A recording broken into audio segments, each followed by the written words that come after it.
Blessed be the name of the Lord. The book of John, chapter 12, verse 1. Binuhusan ng pabango ang mga paa ni Jesus. 6 na araw bago sumapit ang pista ng Paskwa, si Jesus ay nagpunta sa Betanya, kung saan nakatira si Lazaro na kanyang muling binuhay. Isang hapunan ang inihanda roon para sa kanya.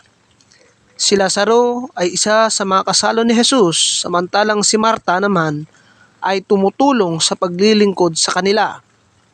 Kumuha naman si Maria ng isang bote ng mamahaling pabangong galing sa katas ng dalisay na nardo, at ibinuhos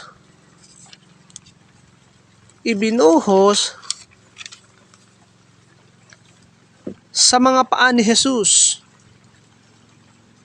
Pagkatapos,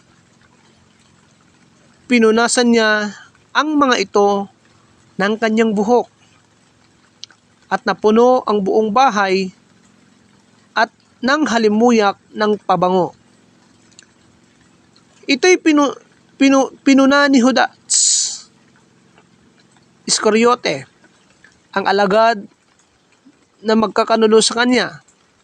Sinabi niya, bakit hindi lamang ipinagbili ang pabango at ibinigay sa mga dukha ang pinagbilhan? Maaring umabot sa 300 na salaping pilak ang halaga ng pabangong iyan.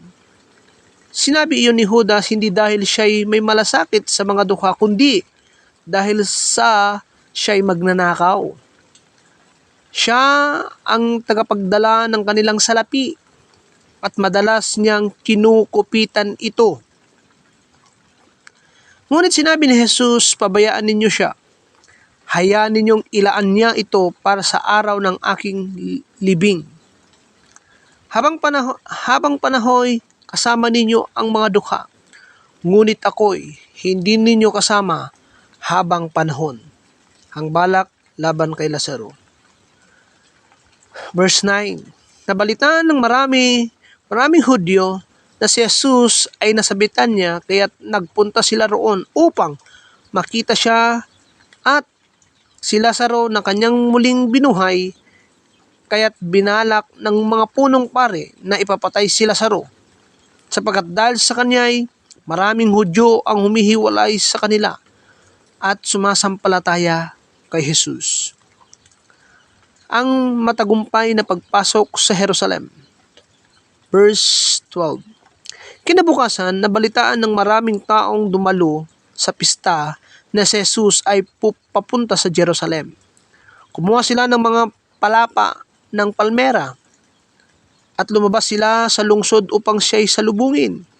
Sila ay sumigaw, purihin ang Diyos, pinagpala ang dumarating sa pangalan ng Panginoon. Purihin ang Hari ng Israel. Nakita si Jesus ng isang batang asno at sinakyan niya ito. Gaya ng nasusulat, huwag kang matakot sa lungsod ng Zion. Masdan mong dumarating ang iyong hari nakasakay sa isang batang asno. Hindi ito naunawaan noon ng kanyang mga alagad, ngunit matapos na si Jesus ay maluwalhating nabuhay muli, naalala nilang ganoon nga ang sinasabi ng kasulatan tungkol sa kanya. Kaya't gayon na nga ang nangyari.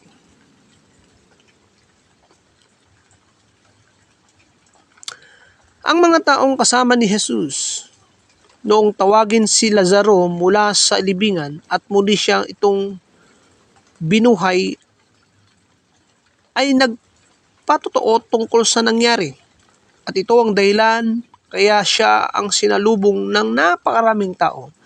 Nabalitaan nila ang himalang ginawa niya. Kaya nasabi ng mga Pariseo, nakikita ninyong walang nangyayari sa mga ginagawa natin. Tignan ninyo, sumusunod sa kanya ang buong mundo. Hinanap ng ilang Grego si Jesus. Verse 20. May ilang Grego dumalo sa pista upang sumamba. Lumapit sila kay Felipe na taga Bethsaida sa Galilea at nakiusap, "Ginoo, nais po naming makita si Jesus." Ito'y sinabi ni Felipe kay Andres at magkasama silang nagsabi nito kay Jesus. Sumagot si Jesus, "Dumating na ang oras upang luwalhatiin ang anak ng tao. Pakatandaan ninyo, hanggat hindi nahuhulog sa lupa ang butil ng trigo at mamatay, mananatili itong nag-iisa. Ngunit kung ito'y mamamatay, mamumunga ito ng sagana. Ang taong nagpapahalaga sa kanyang buhay ang siyang mawawalan nito. Ngunit ang taong hindi nagpapahalaga sa kanyang buhay sa daigdig na ito, siyang magkakaroon ng buhay na walang hanggan. Ang naghahangad na maglingkod sa akin ay dapat sumunod sa akin, at saan man ako naroon ay naroon din siya. Pararangalan ng Ama ang sinumang naglilingkod sa akin." Ipinahawatig ni Jesus ang kanyang pagkamatay. Verse 27. Ako'y nababagabag ngayon. Sasabihin ko bang, "Ama, huwag mong hayaang sumapit sa akin ang oras na ito ng paghihirap"? Hindi. Sapagkat ito ang dahilan kung bakit ako naparito, upang danasin ang oras na ito. Ama, luwalhatiin mo ang iyong pangalan. Isang tinig na mula sa langit ang nagsabi, "Niluluwalhati ko na ito at muli kong luluwalhatiin." Narinig iyon ng mga taong naroon at sinabi nila, "Kumulog." Sabi naman ng iba, "Nagsalita sa kanya ang isang anghel." Sinabi sa kanila ni Jesus, "Ang tinig na iyon ay pinarinig sa inyo at hindi para sa akin. Panahon na upang hatulan ang mundong ito. Panahon na rin upang hatulan ang pinuno ng mundong ito. At kung ako maitaas na, ilalapit ko sa aking sarili ang lahat ng tao."